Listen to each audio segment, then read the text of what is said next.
Today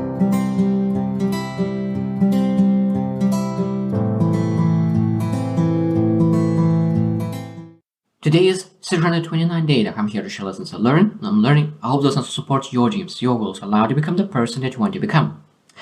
Today we'll speak about nice guy and a good man. Nice guy and a good man. There's a huge difference. And I think as I was young, I didn't know that there's a huge difference between being a nice guy and being a good man. Because I used to value to be a nice guy. But it's nothing valuable to be a nice guy. It's very short term. It's very important to become a good man. So today I will share 10 things, 10 differences between a nice guy and a good man. So if you never consider and never question, are you a nice guy or a good man, that means that it might be that it will be a very valuable lesson because you will understand what you need to work on. Because when I look into myself 10 years ago, I was totally a nice guy. Now, even though that I'm a good man, I'm pursuing to be a good man as much as I can because I could tell you that this is a growth, this is a journey, and I want to become the best version of a good man, not of a nice guy. Now, so let's get deep down into what are the differences between a nice guy and a good man. So first one is motivation. So of course, nice guy is motivated by validation, by approval. So he will seek approval. So he will seek to be recognized by other people. While a good man, he's generally kind, and he does act of kindness not to look nice.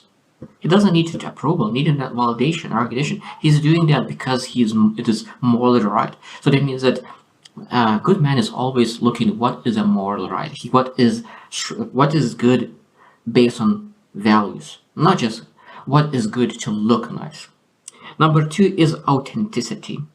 So that means a nice guy sometimes suppresses his opinions and emotions just to have a side of niceness because he wants to look nice. That is the most important thing for him. He wants an approval validation.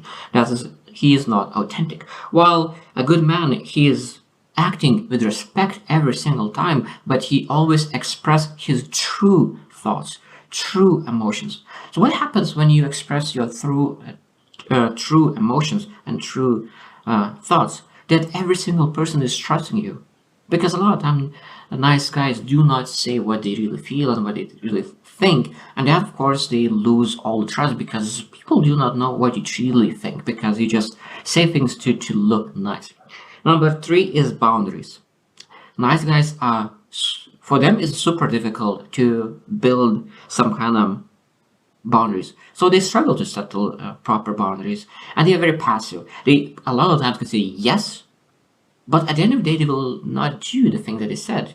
So they say yes only to look nice, but when no one is looking, they're still doing the other way, their way. So it's passive way saying yes, even though that they don't do what they said they will do. While when looking to a good man, he always sort of communicates what exactly he needs, what are the boundaries, and what he will accept and what he doesn't accept. A lot of times that will lead that he will disappoint someone, but he is true to his boundaries and he doesn't allow anyone to break his boundaries. So it's, of course, it's much more important to act as a good man because you have strong boundaries.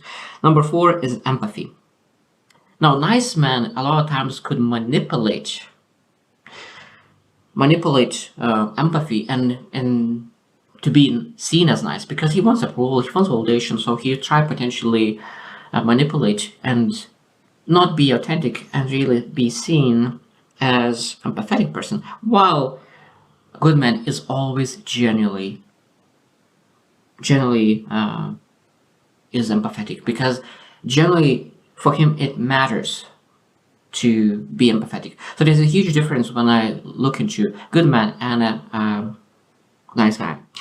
Now, number five is self-respect. So nice guy sacrifice his self-respect for approval and validation.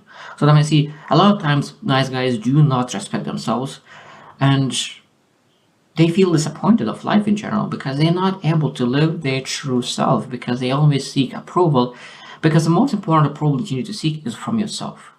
But they sacrifice their self-approval for other people's approval and validation. While we look into a good man, he always do things based on integrity. Now, it's essential for a person who is a good man to act in integrity, even though they sometimes displease other people.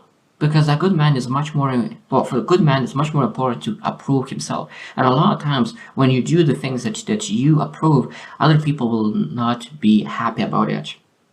Number 6 is honesty. Now, nice guy has a lot of white lies and avoid direct communication. And a lot of times, nice guys is over polite. They do not say truth and they don't want to hurt anybody. While when you think about good man, he is always have open and direct communication and sincere communication, because even it's sometimes it's the conversation will be very uncomfortable because a good man wants to help people. So a lot of times a good man will be able to share with the person what he needs to hear, not what he wants to hear, because the best people are who shares the things that allows you to grow.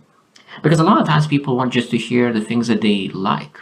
But a good man will never say things that other person like. He will say things that other person needs to hear.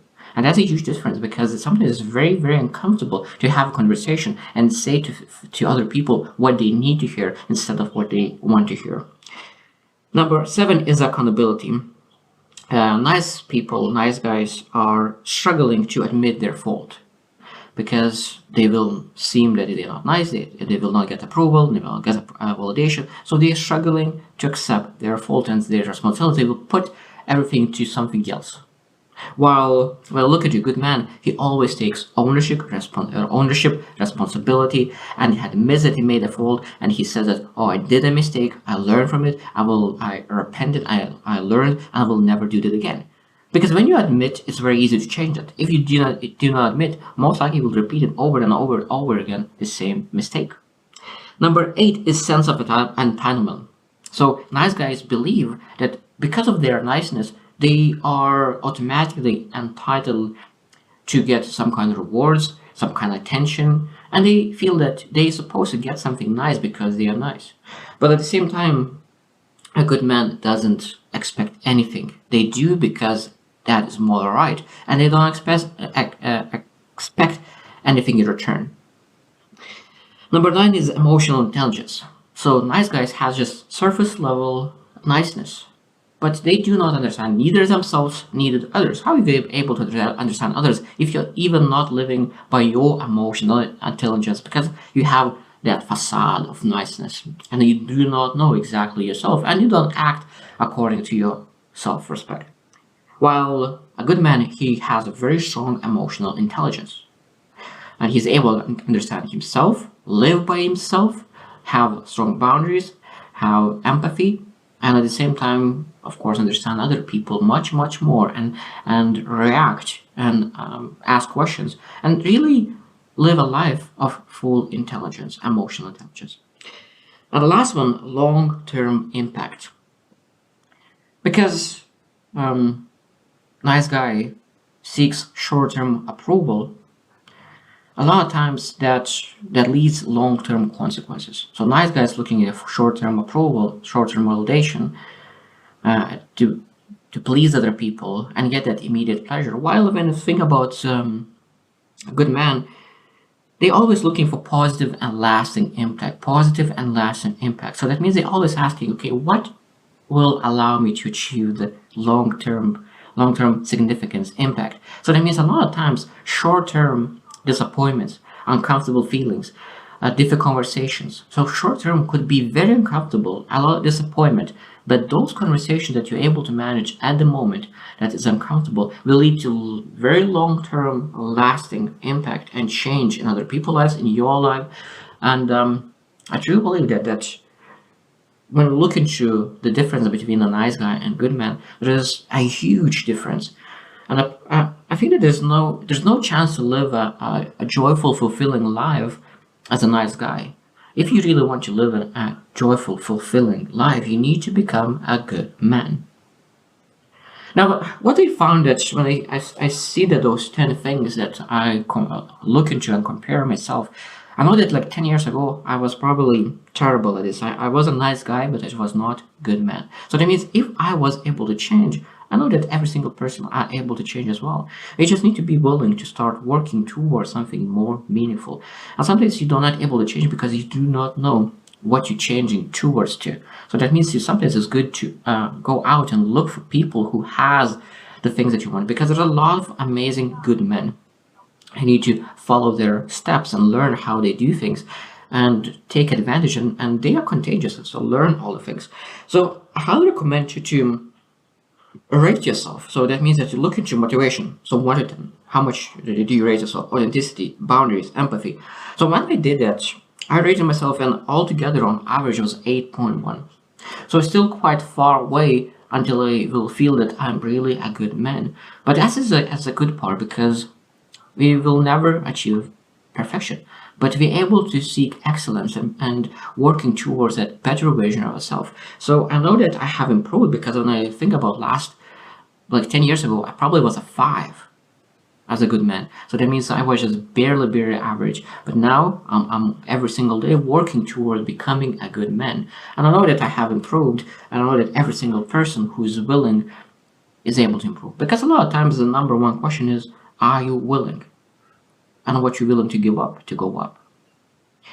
Now, the main idea of today is just, let's look into and let's evaluate yourselves.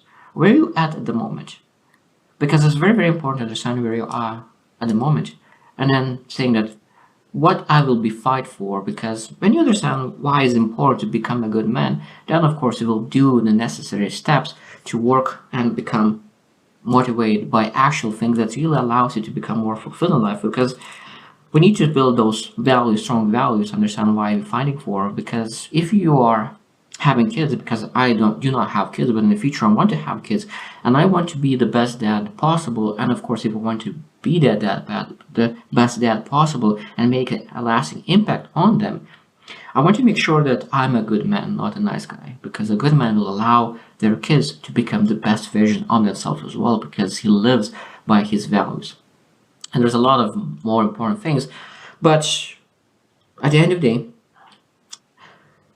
this is an amazing lesson, and I think that I will need to go back into this, because there's a lot of lessons that I need to learn, and I truly believe that every single person needs to invest more time into this. So I hope you choose to win, and see you tomorrow.